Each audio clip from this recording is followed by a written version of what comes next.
sanctuary. Kasi may tatlong alternatibo yan. Unang-una, Mm. merong literal na sanctuary sa langit. Pangalawa, Mm. heaven itself is the sanctuary. At yung Yes. pangatlo, yung ministeryo ni Kristo ang tinutukoy na sanctuary in heaven.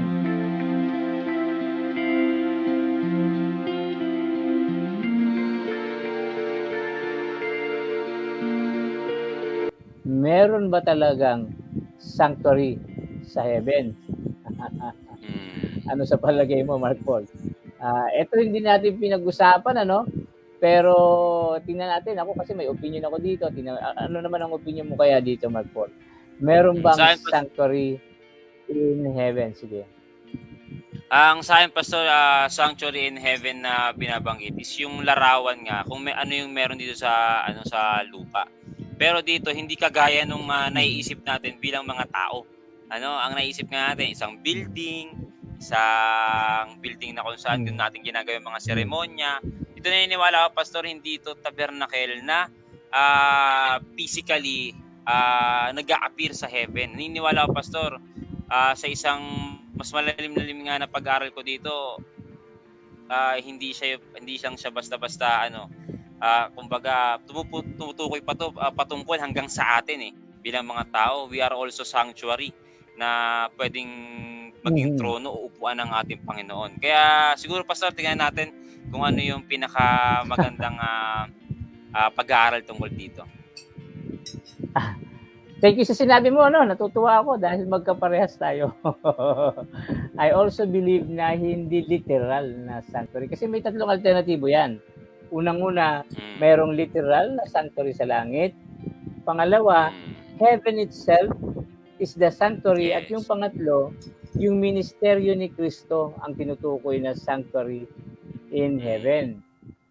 Okay? So, ang opinion ko doon yung pangatlo, na yung ministeryo ni Kristo kasi dito sa earth yung earthly sanctuary, simbolo yun lahat ng bagay symbol lang yun, symbol.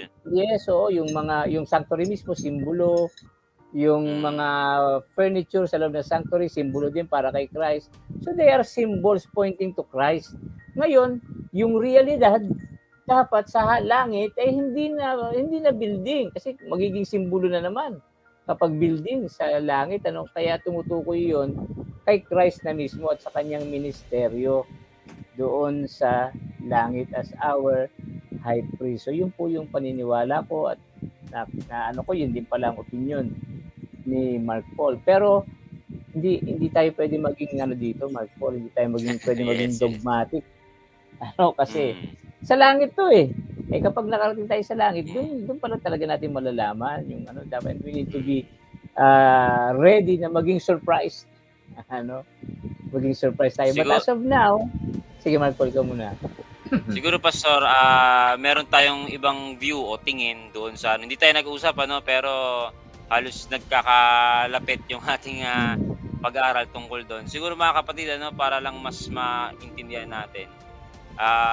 Sa atin kasi marami naniniwala na meron talagang literal sanctuary sa langit, Pastor, na kung saan yung sanctuary na yun ay picture nga niya yung nandoon sa lupa. Pero kasi ako nga, Pastor, pagaya nung sa pag-aaral mo, nakita ko rin na yung sanctuary na nasa lupa na ginagamit ng mga Hudyo ay symbol. Kaya kung symbol nga siya, there is something na meron siyang sinisimbolize. Kaya kung yung sinisimbolize niya, Pastor, ay isang building din na may mga furniture sa loob, hindi na siya magiging simbolo nga, Pastor. Kundi magiging copy-paste. Parang ganun siguro ang dating, merong sanctuary sa langit na literal, kinopya, papunta sa lupa. Parang ganun. Pero pag pinag-aaral kasi natin yung Bible, sinisimboluhan itong mga maraming simbolo ang sanctuary. Kaya ganun yung nabasa sa akin. Pero ganito mga kapatid, may view akong nakita, may nakita rin na view si Pastor.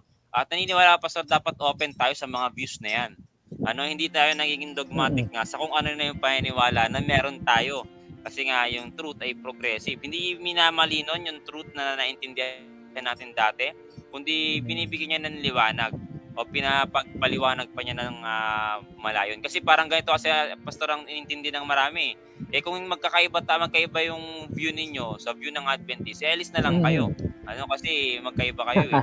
So ulitin natin pastor yung sinabi natin kahapon pagdating ni Kristo, hindi niya dadatnan ng isang buong grupo o organized church kagaya ng organization na meron tayo ngayon, kundi isang natira, nalabi na mga tao na nanatili dun sa pananampalataya sa ating pong Panginoon. Kaya patuloy tayo sa pagsulong, sa pag-aaral, at huwag tayo maging prejudice sa pagiging Adventist natin.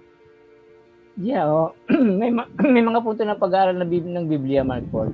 Yung mga tao nag-aaral, pwede magkaroon ng naiibang mga view. Ganun talaga yung Bible eh. Pero siyempre, paano tayo magiging church kung lahat ng iba-iba? Meron namang point ng pagkakatulad din. At yung pagkakatulad na yun, sapat na para magkaroon tayo ng unity within the church. Pero hindi ibig sabihin na lahat ng punto sa Biblia magkakaparehas tayo. Kasi merong lugar, meron pa ring space na ako, nag-aaral ako, may sariling isip ako, iba naintindihan ko, ikaw, iba rin naintindihan mo. Pero yung mga mahalagang punto, kahit sa Savior, Christ is Lord, Sabbath, pamamaraan ng yun, magkakaparehas tayo doon sa mga basic, mga fundamental. Pero yung mga mas malalalim na punto ng Biblia, pwede tayong magkaiba-iba. Yun ang paniniwala ko. At dapat lang, kasi dapat lahat tayo nag-aaral. Hindi natin attitude na, ako yung pananampalataya ko kung ano nakalagay sa 28 fundamental beliefs, hindi na ako mag-aaral ng Biblia. Kasi ayoko humiba doon. Hindi po ganun. May tanong si Brother Tuya, Pastor, i-post nga ba natin? Revelation 11:19. Okay, sinabi niya meron daw literal na sakto sa langit. Ano kaya to, Pastor? Okay, tingnan natin Revelation 11:19. Thank you very much for your question. Basahin ko po. Sige, pakibasa. So dito, and the temple of God was opened in heaven, and there was seen in his temple the ark of his testament, and there were lightnings and voice and thunderings and earthquake and great hail. Okay. So kagaya na sabi ko, hindi tayo pwede maging dogmatic. Brother Robert, ito po ay isang vision na ibinigay kay John. Symbol din yan. Pwede siyang symbolical, kagaya ng mga trumpet, kagaya ng mga bowls. Di ba? Maraming mga sa Revelation nagamit sa templo. Lahat yun mga simbolo, yung bowls doon, simbolo ng yung trumpet, simbolo. Etong possible din na simbolo itong temple na binabanggit dito. Ngayon, hindi ako nagiging dogmatic. Pwede rin maging literal. Kagaya sabi ko, hindi tayo pwede maging dogmatic. Ito, Mark Paul. Kasi Pastor, kung titignan natin yung Revelation 11, tinutukoy din dyan yung 24 elders. 24 elders, hindi sila literal. Base sa pag-aaral natin, Pastor, sa sarili din natin pag-aaral. At saka sa church din. Sa church, hindi tayo naniniwala na literal itong 24 elders, kundi it symbolizes the 12 tribes at saka yung 12 disciples. Kumbaga yung kabuuan, yung complete kabuuan ng bayan ng Diyos from Old Testament up to the New. Kaya dito yung temple, Pastor, is I think that is also symbol. Kaya kung pupuntahan nyo muna yung verse 12, Pastor, may kita mo dito, mayroon na naman mga pangitain at ang isang dakilang tanda ay nakita ko sa langit, isang babae nararamdaman ng araw at ang buwan nasa ilalim ng puro simbolo, Pastor. Yung ito naman, may babae nakapak sa buwan, nararamdaman ng araw, tapos may putong siya ng 12 bituin. So, ganun yung Revelation, mga kapatid. Punong-puno siya ng symbol. Ang nakakalungkot kasi minsan, Pastor, tayo, para lang magamit natin na ito talaga yung totoo, namimili tayo dyan kung alin yung gusto nating simbolo lang, namimili tayo kung alin yung gusto nating literal. Kaya kung meron dyang symbol, kung pag-aaral natin yung konteksto ng talata na binasa natin, that is also symbols. Symbols yun, mga kapatid. Kaya hindi po pwedeng ito symbol to, 11, 18. Ito 19, hindi na to symbol, literal na to. Hindi ganon pag-aaral ng Bible. Kaya yun, I think yun yung pinaka niya is symbol din. Okay. Yung po kinakailangan maunawaan natin sa pag-aaral ng aklat ng Revelation. na ang revelation gumagamit ng mga symbols. And we need to be ready to interpret kung ano yung mga symbols na iyon. And yet, hindi ko pa rin sinasarado yung libro kung pwede maging literal itong Revelation 11 pagdating dun sa ano. Kasi langit yun, hindi natin talagang alam eh. Okay? At ito naman ang comment ni Pastor Eric. Pakibasa mo nga, Erico. Mark Paul.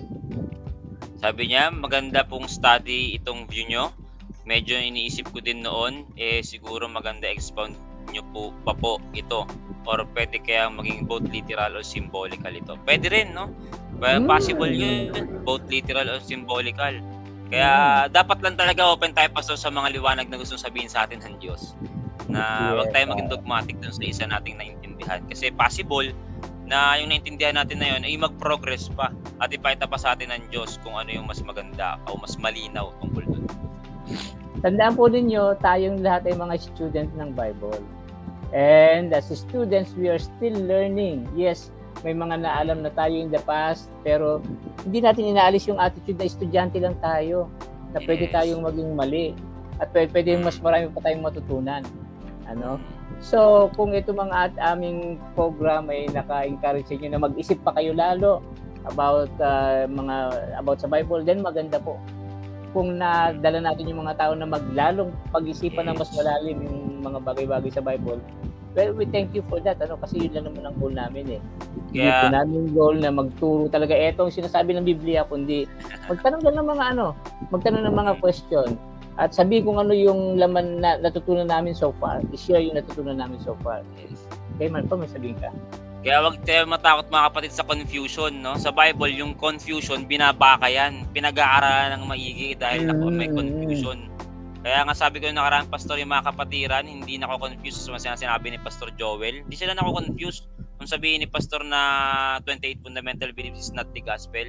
Ang totoo, confused na silang matagal. Kaya nung narinig nila yon, nag-arise lang. Pastor, kumbaga andun na nag-ano lang sa isip nila. Kaya dapat yun, pinag-aaralan, binabaka, hindi nangaaway, hindi nang kinakipagtalo.